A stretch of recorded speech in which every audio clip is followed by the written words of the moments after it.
मैं तो दिन रात महादेव से यही वर मांगती हूँ कुंती,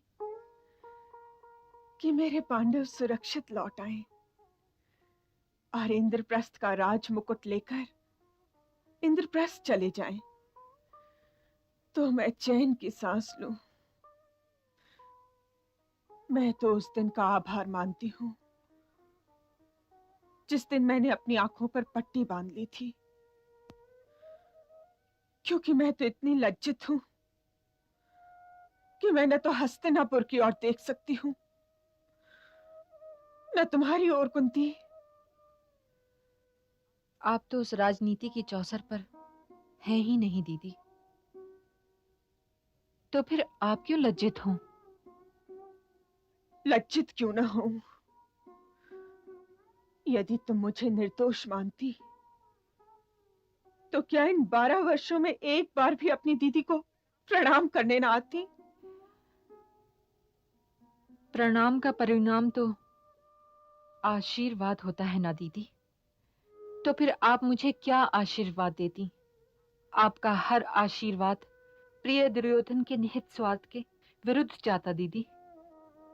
मेरे लिए आपका हर आशीर्वाद उसके लिए शाप हो सकता है दीदी। मैं भी उसकी मां ही हूं दीदी। महादेव साक्षी हैं कि मैंने उसे अपने पुत्रों से कम स्नेह नहीं दिया है दीदी। तो फिर मैं आपसे आशीर्वाद लेकर उसे शापित कैसे होने देती दीदी? माता का शाप तो उसके आशीर्वाद से कहीं अधिक शक्तिशाली होता है। मेरी तो यही प्रार्थना है कि भगवान हम दोनों माताओं की ममता की लाज रख ले दीदी, लाज रख ले।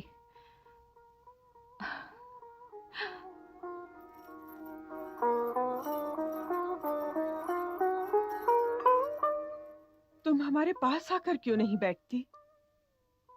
तुम भी तो हमारी ही भांति हस्तिनापुर और इंद्रप्रस्थ के भाग्य की भागीदारी हो ना? तुला में 2 ही पलड़े होते हैं महारानी। किंतु बांट तो तुम ही हो। यदि तुम ना होगी तो ये कैसे पता चलेगा कि कौन सा पलड़ा भारी है? आज हस्तिनापुर में बाटों की मर्यादा भी भंग हो चुकी है महारानी। आज तो सभी निष्ठा और अनिष्ठा के दोराहे पे खड़े हैं और ये निर्णय नहीं ले पा रहे कि किधर जाना चाहिए। यदि हस्तिनापुर तुमसे ये प्रश्न करे तो तुम क्या उत्तर दोगी? हस्तिनापुर अपनी नारियों को ये सम्मान नहीं देता महारानी। यदि ऐसा होता तो युधिष्ठिर द्रौपदी को दांव पर न लगाता और ना ही दुर्योधन द्रौपदी वस्त्र हरण का आदेश देता। इसलिए आप निश्चिंत रहिए, हस्तिनापुर ये प्रश्न न आपसे करेगा और न मुझसे। तुम भी विदुर की ही भांति कड़वे सत्य बोलने में निपुण लगती हो वेदवती। ये तो बता सकती हो कि यदि तुम मेरे स्थान पर होती तो क्या करती? वही जो आपने किया महारानी।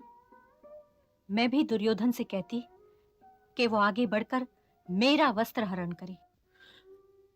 तो क्या तुम उसे शाप देती? शाप किसी समस्या का समाधान नहीं है दीदी। शाप देने का अर्थ तो ये हुआ कि शाप देने वाले ने परिस्थितियों से हार मान ली हो। आप हार ना मानिए दीदी, आप हार ना मानिए। आप ही दुल्हा भी हैं, आप ही बाट भी। उस पल तक तौलने के क्रम को विस्तृत रखिए जब तक दोनों पलड़े समान ना हो जाएं। और तब दुर्योधन का भविष्य दुर्योधन को दीजिए और युधिष्ठिर का भविष्य युधिष्ठिर को। किंतु इसका भी तो कोई उपाय बताओ कुंती। मेरी अंतरात्मा को तो दोनों का ही भविष्य ठीक से दिखाई नहीं दे रहा, नहीं दिखाई दे रहा कुंती। क्या तुम यह समझती हो प्रिय कि ज्येष्ठ गुरु होने के नाते मैं अपना दायित्व नहीं समझता? किंतु मैं क्या करूं? कोई वृक्ष अपने फल से नहीं लड़ सकता। नागफनी के पौधे पर चमेली के फूल नहीं आ सकते। दुर्योधन मेरी नेत्रहीन उच्चाकांक्षा का परिणाम है। वो मेरे सपनों के धनुष से निकला हुआ बाण है। वो मेरे मुंह से निकला हुआ वाक्य है। मैं उसे नहीं लौटा सकता।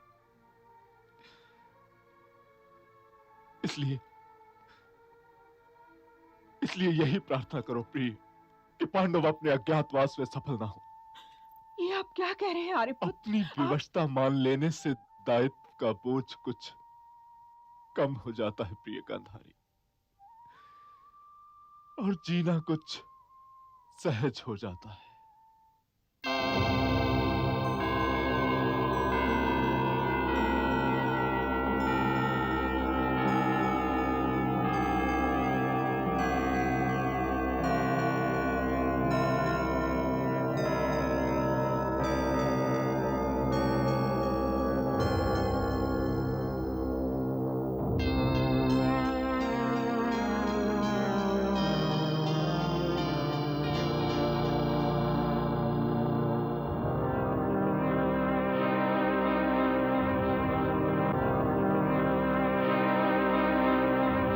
धर्म संरक्षक, प्रजापालक, न्यायमूर्ति, हस्तिनापुर नरेश, चक्रवर्ती महाराज भरत पधार रहे हैं।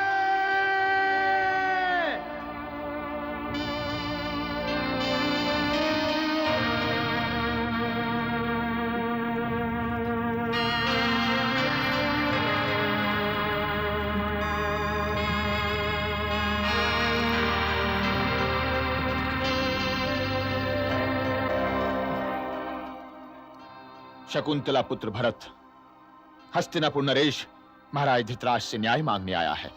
बैठे रहो पुत्र, बैठे रहो।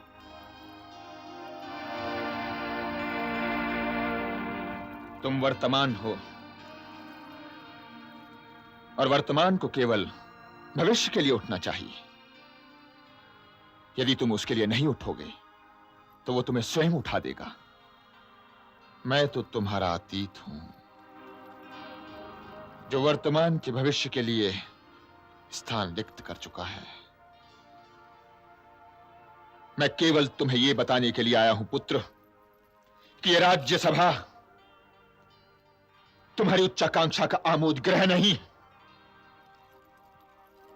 ये तुम्हारा तपोवन है। राजनीति तुम्हारी तपस्या है। इसलिए सिंहासन पर बैठे रहो, क्योंकि आज तुम्हारा एक पूर्वज तुमसे न्याय मांगने आया है। न्याय? किंतु मैं आपके साथ कैसे अन्याय कर सकता हूं? आप तो अतीत हैं, और कोई वर्तमान अपने अतीत के साथ न्याय या अन्याय कैसे कर सकता है?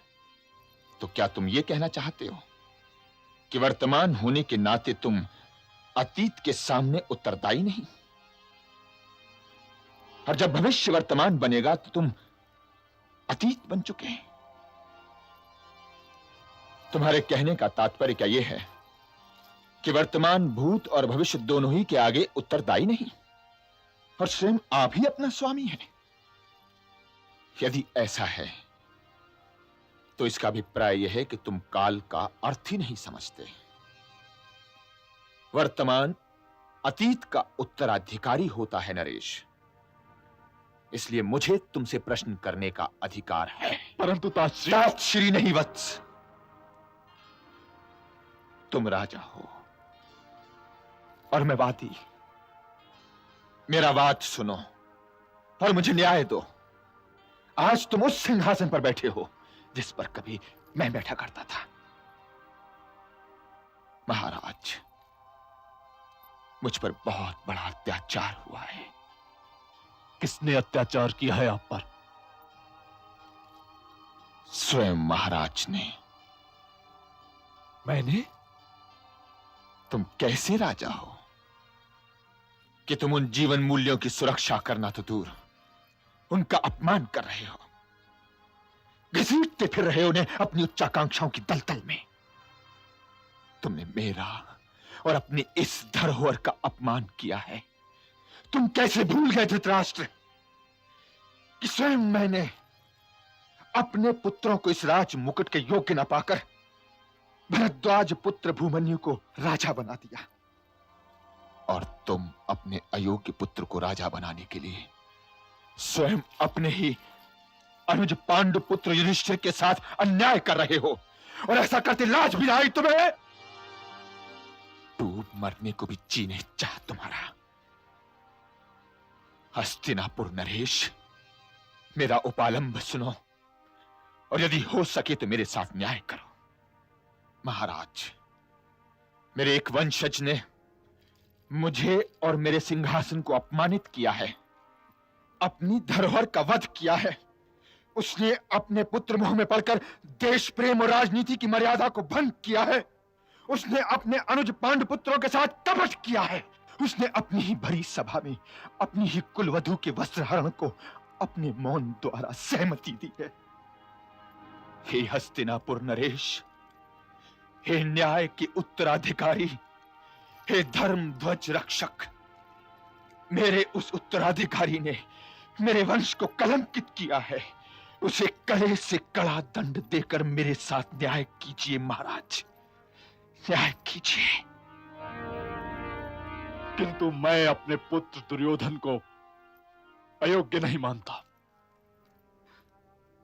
मैं स्वर्गीय महाराज विचित्र वीर्य का ज्येष्ठ पुत्र, और दुर्योधन मेरा ज्येष्ठ पुत्र है।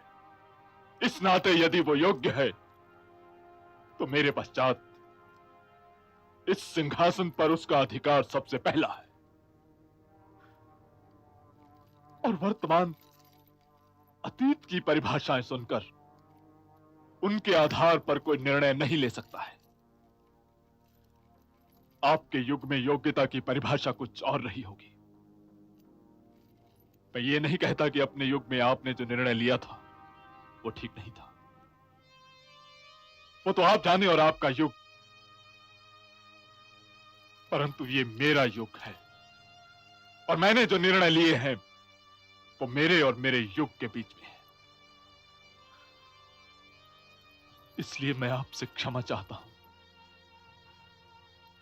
मैं आपके सामने उत्तरदायी नहीं हूं, और यदि हूं तो यह बतलाइए कि आप ये दुखड़ा, ये परिवाद, ये उपलम्ब लेकर अपने वंशज स्वर्गीय शांतनु के पास क्यों नहीं गए, जिन्होंने स्त्री मोह में पड़कर अपने पुत्र देवव्रत के सभी अधिकार छीनकर अपने उस पुत्र को दे दिए थे जिसका अभी जन्म भी निश्चित नहीं था। झूठ मत बोलो धृतराष्ट्र, झूठ मत बोलो।